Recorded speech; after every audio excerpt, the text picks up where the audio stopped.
Pemimpin itu punya satu sense yang memadai dalam pembangunan politik itu sendiri.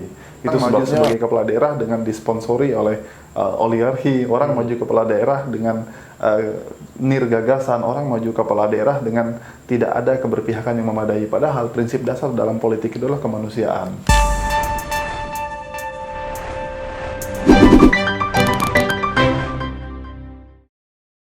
Selamat datang di podcast Ruang Bicara, tempat berbicara berbagai hal yang sifatnya edukatif dan inspiratif, teman-teman. Teman-teman, kesempatan ini kita akan berbicara pada persoalan tentu yang dibahas hari ini tentu luar biasa, teman-teman. Apa itu? Tentu berbicara pada persoalan pemilihan kepala daerah dalam konteks dan pandangan hak asasi manusia.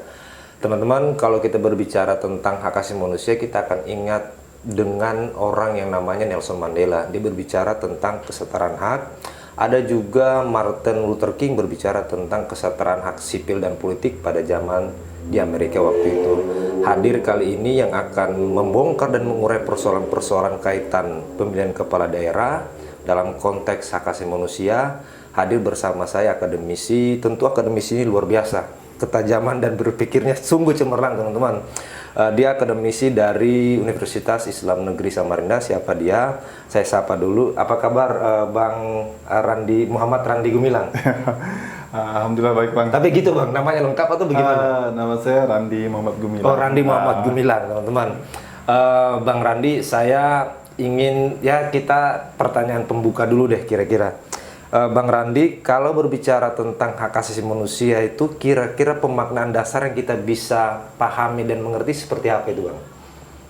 Mungkin tidak secara letterlock ya, bagaimana kita melihat dan memahami hak asasi manusia itu seperti apa gitu ya. Tapi secara personal, saya memahami hak asasi manusia itu adalah satu kecenderungan di mana setiap individu itu memperoleh tempat dan kedudukan yang pantas dalam eksistensi dia di kehidupan kita gitu ya.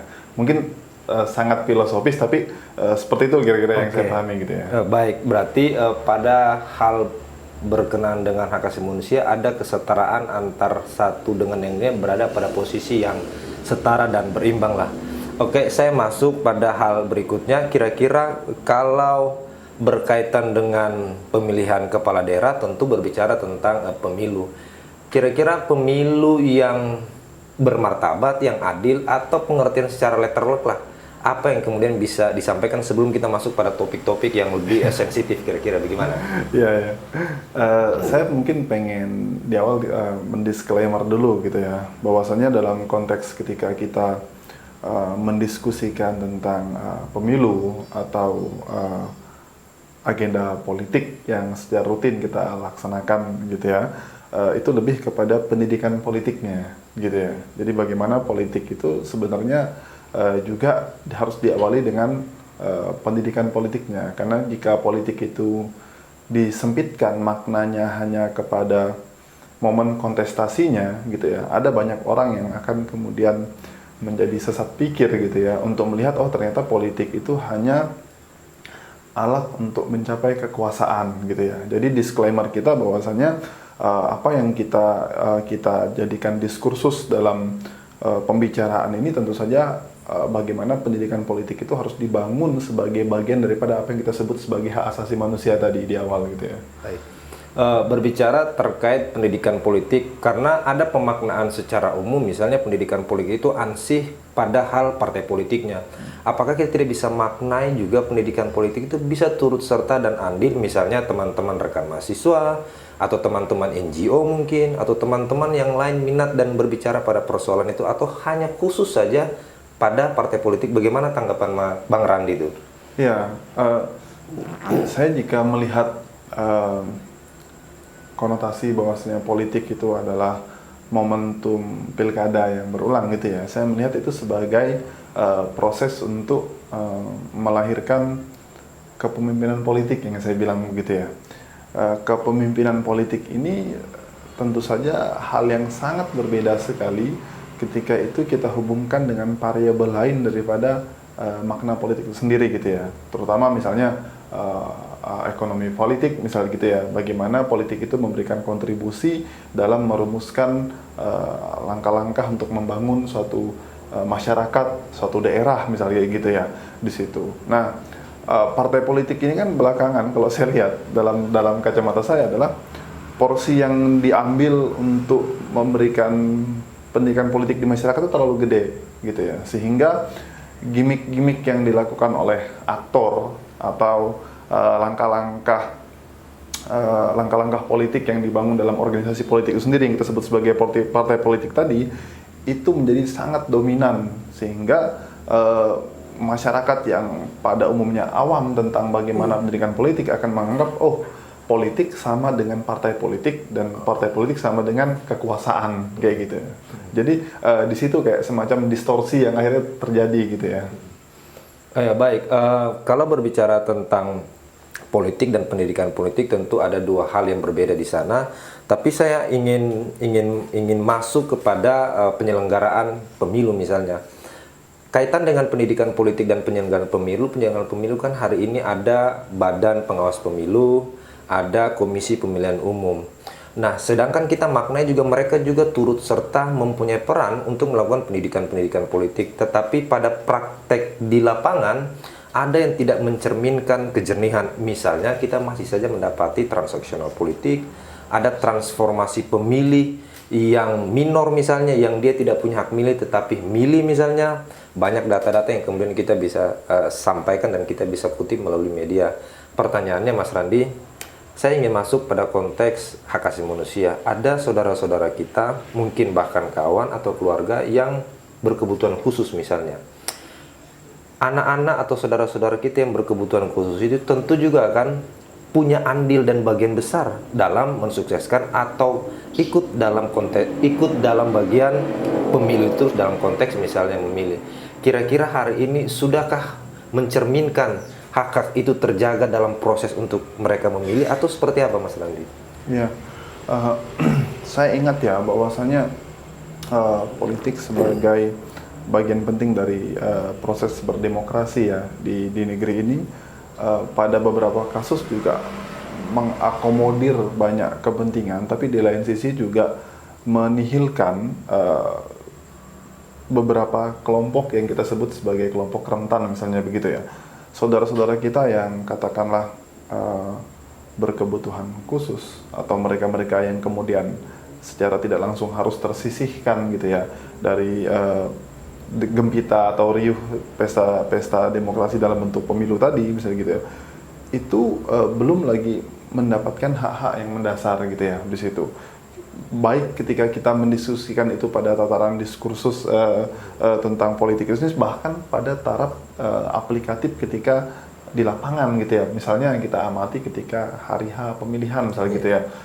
Walaupun pemilu ini adalah sesuatu yang kalau boleh saya bilang itu kayak semacam kerja-kerja yang ada template-nya ya. Jadi A sampai Z itu kan ada modulnya untuk dilaksanakan. Tetap saja dinamika di lapangan itu menjadi suatu hal yang bukan saja cair ya. Saya tidak katakan cair tapi lebih ke riuh ya. Riuh dan bisa saja berakhir rusuh gitu ya di situ. Kenapa bisa sedemikian rupa? Saya ingin katakan bahwasanya ketika politik yang kita definisikan secara sederhana itu berubah menjadi suatu mekanisme yang sangat rumit atau dibuat rumit ya. Syarat intrik dengan berbagai macam kecurigaan yang syarat manipulatif misalnya gitu ya. Itu membuat semua orang itu kayak masuk ke dalam satu lingkaran, pusaran lah ya, pusaran yang kita tidak lagi bisa membedakan gitu ya, mana yang benar, mana yang salah gitu ya. Ansih ini hanya secara tentang bagaimana orang mencapai kekuasaan gitu ya. Dan itu juga setiap masa berulang. Nah, sekarang kita jadi semakin ini ya, kalau saya bilang itu semakin bertanya-tanya gitu ya. Masih adakah dimensi moral dalam politik elektoral di kita gitu ya? Ketika semua praktek-praktek tadi gitu ya, kadang terjadi secara vulgar ya, misalnya gitu ya. Transaksi politik, money politik dan sebagainya di situ ya. Itu yang membuat kita masih adakah moral politik yang bisa kita bawa di tengah masyarakat gitu ya. Itu bagi kita yang katakanlah yang masyarakat awam yang masih punya akses yang memadai. Bagaimana dengan saudara-saudara kita yang katakanlah mereka hanya punya hak pilih gitu ya, dengan segala keterbatasan mereka tadi gitu ya. Tentu saja ini akan sangat jauh sekali gitu ya. Dan tanggung jawab itu saya kira bukan hanya ada di lembaga penyelenggara ataupun kepengawasan. Tanggung jawab tentang pendidikan politik itu justru yang paling besar tuh ada di partai politik itu sendiri gitu ya. Di situ saya selalu bilang partai politik itu sebenarnya ada di garis depan dalam memberikan pendidikan politik gitu ya. Tapi ketika kita kembalikan realitas aktualnya sekarang, kita mungkin agak berkerut dahi ya orang bilang gitu ya, melihat itu. Iya. Ya baik Mas Randi, saya ingat kan di Sangatta khususnya ada SLB di Jalan Guru Besar begitu yang setiap tahunnya akan melahirkan lulusan-lulusan yang mungkin 10, 20 dan seterusnya. Tetapi ketika kita himpun misalnya per 5 tahun hari ini mungkin ada 100 atau 200 orang yang mungkin 17 tahun ke atas. Pertanyaan yang paling substansial misalnya, kira-kira saudara-saudara dan teman-teman kita yang berkebutuhan khusus itu disediakankah ruang partisipasi yang begitu luas untuk mereka mengaktualisasikan dirinya dalam hal misalnya pekerjaan misalnya, dalam hal misalnya merenggut atau meraih cita-citanya. Saya ingin kaitkan pada persoalan misalnya visi misi yang ada di pasangan calon hari ini, baik di 01, 02. Kalau saya baca di 01 tentu ada berbicara tentang kemanusiaan, di 02 pun juga berbicara tentang kemanusiaan. Kira-kira Mas Randi untuk mendeskripsikan misi-misi yang baik nomor 1 non nomor 2 itu dalam konteks menangkap dan mengaktualisasi hak asasi manusia untuk saudara-saudara kita yang berkebutuhan khusus itu, pada bagian mana yang kemudian kita bisa kecap dan kita rasa secara batin ini, oh kira-kira komitmen ini akan terlaksana. Pada bagian apa yang bisa mengantarkan kita itu, Mas Randi? Iya, di apa ya? Pada saat kita awal mendiskusikan tentang apakah mungkin kita mendialogkan gitu ya tentang agenda politik yang kemudian diusung paslon ini yang mengakomodir pelaksanaan terhadap hak asasi manusia gitu ya. Saya ingin kembali kepada satu premis bahwasanya politik itu adalah gagasan ya. Jadi kita tidak bisa mengatakan bahwasanya seorang tokoh atau sosok gitu ya, dia punya satu pandangan politik memadai ketika gagasan-gagasan itu hadir. Yang sekarang terjadi itu adalah gagasan-gagasan pembangunan, gagasan-gagasan keberpihakan terhadap kelompok yang rentan tadi, itu yang minim hadir di tengah masyarakat gitu ya. Kalau boleh dibilang, saya tidak tahu ya apakah mungkin gaya campaign yang berbeda gitu ya. Ketika kita lihat apakah visi misi itu lebih dominan untuk menyuarakan keadilan dan atau kesetaraan bagi kelompok-kelompok rentan ini, atau justru mohon maaf ya kita bilang gimmick-gimmicknya yang kemudian muncul gitu ya. Karena hari ini kalau boleh dibilang saya juga menanti gitu ya, mana nih gagasan-gagasan politik yang kemudian bisa kita secara progresif memberikan harapan gitu ya. Jadi ada politik dan pengharapan itu kan penting gitu ya. Tapi faktanya kita kayak sulit menemukan gitu ya. Justru yang ramai itu adalah gimmick gitu ya. Dan ini jadi kecenderungan juga bahwasanya pilkada itu menumbuh suburkan kalau kita bilang ya delusi ya. Delusi, dan delusi ini kan berbahaya gitu ya. Nah, kelompok-kelompok rentan tadi apakah kemudian kita bertanya apa yang bisa diharapkan gitu ya. Saya kira yang paling penting siapapun yang kemudian jadi ke depannya itu adalah kita bicara tentang akses stabilitas gitu ya. Jadi alih-alih bicara tentang bagaimana mereka mensejahterakan, menggaransikan lapangan pekerjaan ini, yang paling pertama adalah berikan saja akses yang memadai di situ ya. Karena ketika akses ini tidak diprioritaskan, semua janji-janji kesejahteraan sosial bagi kelompok ini juga akan menguap begitu saja gitu ya. Hal sederhana saja. Punya tidak kita perda misalnya gitu ya, yang secara khusus menjamin kesejahteraan sosial bagi kelompok disabilitas misalnya gitu ya. Sampai di situ saja mungkin kita akan berhenti gitu ya. Oh, belum ada gitu ya di situ. Belum lagi ketika kita bicara tentang bagaimana kemudian cara mereka untuk mencapai kesejahteraan yang memadai di situ ya, di situ. Di 2019 2016 ya kalau saya tidak keliru dulu ketika masih bertugas di pekerja sosial gitu ya. Saya temukan ternyata di Kutai Timur gitu ya. Di Kutai Timur itu belum sampai kepada program pengentasan problem tentang disabilitas gitu ya. Baru pada persoalan data disabilitas itu sih masih sangat-sangat mendasar gitu ya. Maka kemudian ketika program-program itu digalakan gitu ya, pijakan dasarnya apa gitu ya. Jangan-jangan seperti yang terjadi belakangan gitu ya. Program-program pemerintah itu hanya membelanjakan secara ugal-ugalan ya di situ ya. Dan itu yang miris ya. Harusnya jumlah anggaran yang sekian itu bisa sangat berguna bagi kelompok-kelompok yang membutuhkan, tapi berubah menjadi praktek yang ugal-ugalan. Dan itu yang sebenarnya menurut saya sangat penting untuk didiskusikan dengan aktor-aktor ini tadi ya yang maju dalam organisasi ini. Bagaimana plan kalian dalam hal pembangunan yang ada di Kutai Timur gitu ya. Jangan-jangan hanya menumbuh suburkan praktik ugal-ugalan ini ya di situ ya. Jadi saya justru curiganya gitu ya. Ya baik, Bang Randi, tentu kalau kita berbicara tentang kelompok rentan dan akses itu mungkin hari ini bisa saja kita dapati, tapi dibagi fakta yang hari ini kita bisa resap, ternyata ketiadaan akses itu sangat kuat. Contoh misalnya kalau kita pergi ke TPS misalnya, mungkin tidak ada ruang yang nyaman untuk teman-teman yang disabilitas tadi. Atau ketika kita ingin mengakses informasi pekerjaan, sedangkan yang ditempel maupun informasi di media sosial yang berpenampilan menarik, fisik yang sempurna tentu.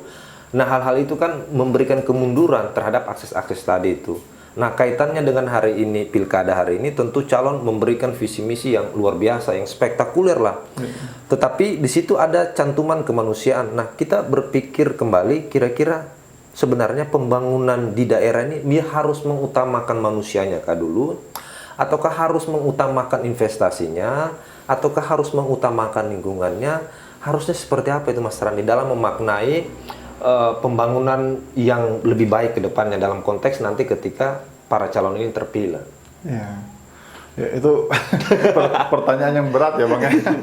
Karena kayak saya suka sekali mengandaikan pertanyaan tadi ya, mana yang lebih utama antara membangun manusianya atau membangun basis kapasitas ekonominya, kira-kira seperti itu gitu ya. Pertanyaan ini kemudian kita juga bisa compare gitu ya dengan pertanyaan mana yang lebih utama antara security dengan keamanan tadi ya dengan kesejahteraan misalnya gitu. Kalau ternyata keberpihakan kita itu adalah atau orientasi kita itu adalah kesejahteraan, kita akan sangat berisiko karena ternyata kesejahteraan itu instrumennya banyak ya. Gitu. Tapi kalau security, keamanan itu instrumennya tentu saja hal yang sangat mendasar. Nah, security dalam konteks kita di daerah itu adalah bagaimana kita melihat ternyata praktik pembangunan yang dilakukan oleh pemerintah itu orientasinya adalah keberlanjutan gitu ya di situ. Ini yang masih jadi PR buat kita gitu ya. Ketergantungan kita yang sangat besar terhadap ekstraktif di sektor industri misalnya gitu ya, baik melalui perkebunan, pertambangan misalnya kayak gitu ya. Itu juga masih jadi PR besar gitu ya. Saya sampai hari ini belum menemukan apa sih gagasan daripada para calon kepala daerah ini yang menggaransikan mereka punya visi yang matang gitu ya tentang pembangunan di daerah, terutama dalam hal yang namanya membangun kapasitas ekonomi yang memadai misalnya gitu ya. Nah, di lain sisi gitu ya, kalau kita ditanya karena kita bicara juga bukan hanya konteks lokal maupun regional gitu ya, kita bicara dalam konteks yang lebih luas. Ketika katakanlah Kalimantan Timur kemudian menjadi IKN ya, IKN di tingkat tepatnya di Kalimantan Timur gitu ya. Kita juga bicara tentang ada nggak link and match yang memadai untuk menyongsong hal tersebut gitu ya.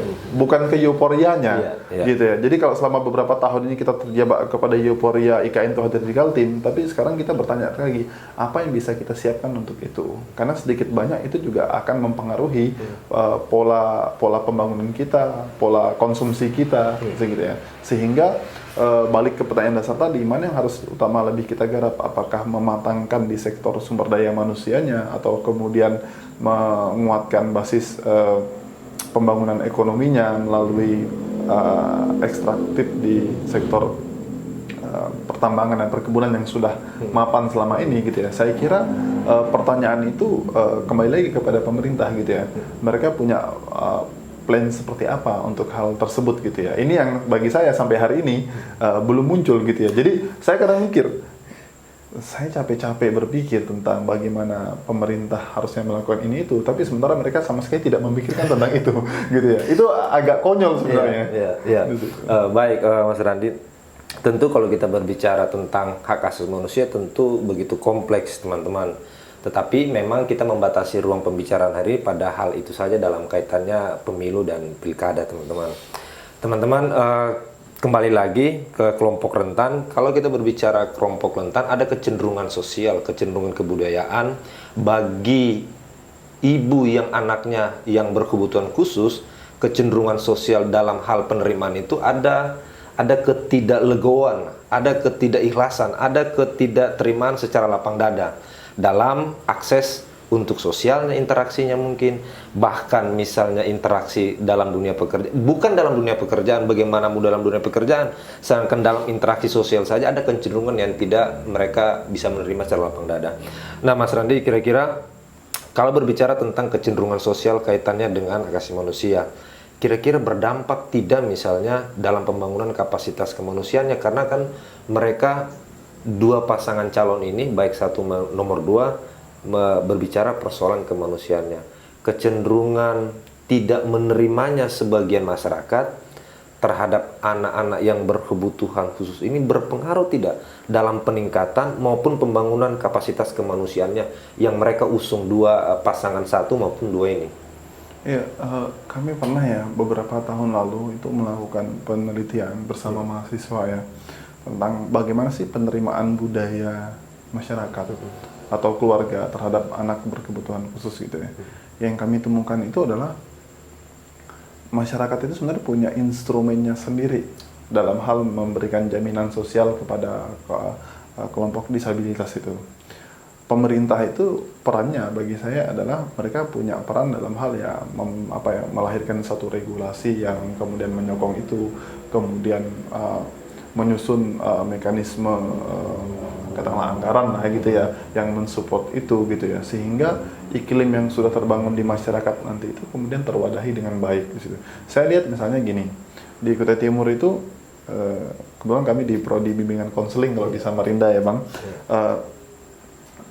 membangun jejaring dengan sekolah-sekolah luar biasa gitu ya. Yang kami temukan adalah tidak semua daerah itu punya gitu akses untuk ke situ gitu ya. Oke, Kutai Timur punya satu nih SLB dari tingkat SD sampai SMA misalnya gitu ya. Tapi kan tersentralistik di kabupaten di situ. Artinya secara akses stabilitasnya bagi masyarakat di luar ibu kota kabupaten itu akan sulit gitu ya di situ. Swasta ada beberapa yang kelompok swasta yang sudah membangun gitu ya untuk mengakomodir itu di situ.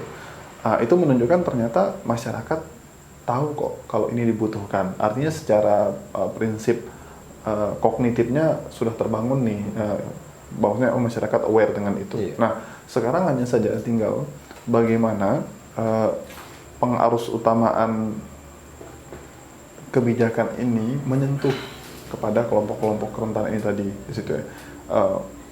Sejauh ini ya Bang, concern terhadap kelompok-kelompok disabilitas ini belum menjadi suatu isu yang sentral. Saya tidak tahu ya apakah karena masih memandang populasi tidak banyak, tidak signifikan sehingga kemudian dianggap tidak lebih penting. Tapi bagi saya bicara tentang kemanusiaan, kelompok-kelompok rentan seperti ini justru yang ada di garis depan yang harus kemudian memiliki sentuhan ya yang diprioritaskan bagi mereka. Karena bagaimana kita bisa mengatakan kita sebagai daerah yang maju, yang kaya, yang berperadaban gitu ya. Tapi di saat yang sama praktek pembangunan kita hanya menihilkan gitu ya eksistensi mereka, atau yang paling parah adalah kita menganggap itu bukan bagian daripada problem yang besar yang harus kemudian kita perhatikan di situ. Ini yang di kita itu masih menjadi suatu hal yang sangat jadi pekerjaan rumah yang besar ya di situ. Oke, baik Bang Randi. Tentu kalau kita berbicara persoalan seputaran hak asasi manusia dalam hal yang spesifik berkenaan dengan kelompok rentan tentu berjilid-jilid dan mungkin bisa berjam-jam teman-teman. Tapi Mas Randi, karena di podcast Ruang Bicara ini terbatasi waktu, dia minimal 24 menit. Oh, gitu. Mas Randi, karena kalau lebih daripada itu baterainya habis. Oh, gitu. Saya ingin kira-kira meminta pesan lah, entah pesan penutup dari Mas Randi yang sekiranya bisa memberikan sporting pemahaman, ya sekiranya bisa menyentuh batin kita, baik mungkin bagi teman-teman atau tim-tim yang bergabung di nomor 1 atau nomor 2. Kira-kira apa Mas Randi, silakan. Iya, saya mungkin pengen menggarisbawahi ya, bahwasanya pilkada itu melahirkan kepemimpinan politik ya, kayak gitu ya. Tapi pilkada itu tidak menggaransikan bahwasanya orang yang kemudian menjadi pemimpin itu punya satu sense yang memadai dalam pembangunan politik itu sendiri. Itu sebabnya bagi saya penting bagi setiap paslon ini membuktikan dirinya punya kapasitas di situ. Kita para akademisi, kenapa kemudian kita bukan kita nyinyir ya, tapi kita men-challenge gitu kan. Kamu maju, kamu mewakili representasimu sebagai apa gitu ya. Kalau tidak ada satu agenda politik, agenda pembangunan yang bisa dijadikan sebagai gagasan utama, kamu maju sebagai kepala daerah, terus kamu maju buat apa? Sehingga apa? Itu membenarkan apa yang dianggap masyarakat selama ini, bahwasanya ada semacam kartel yang dibangun gitu ya. Bagaimana orang maju sebagai kepala daerah dengan disponsori oleh oligarki, orang maju kepala daerah dengan nirgagasan, orang maju kepala daerah dengan tidak ada keberpihakan yang memadai. Padahal prinsip dasar dalam politik itu adalah kemanusiaan. Jadi tidak bisa kita katakan politik itu membawa kita pada kemaslahatan kalau orientasinya bukan kepada kemanusiaan. Baik, terima kasih Mas Randi. Ada pesan dan kata yang menarik yang disampaikan oleh Bang Randi tadi, bahwa politik itu adalah kemanusiaan yang paling utama. Teman-teman, negara dan pemerintah harus berbicara dan 3 poin. Pertama, dia harus melindungi. Yang kedua, dia harus memenuhi. Yang ketiga, dia harus menghormati dalam konteks hak asasi manusia. Kita tunggu 3 poin tersebut, bisakah dia melakukan dan menjawab komitmen sebagaimana yang diamanahkan oleh konstitusi kita. Kita tunggulah kira-kira terjawab atau ya. Teman-teman, terima kasih. Semoga yang dibicarakan malam ini bisa memberikan ya pemahaman lah. Sampai ketemu di video selanjutnya. Terima kasih Mas Ren. Oke, terima kasih.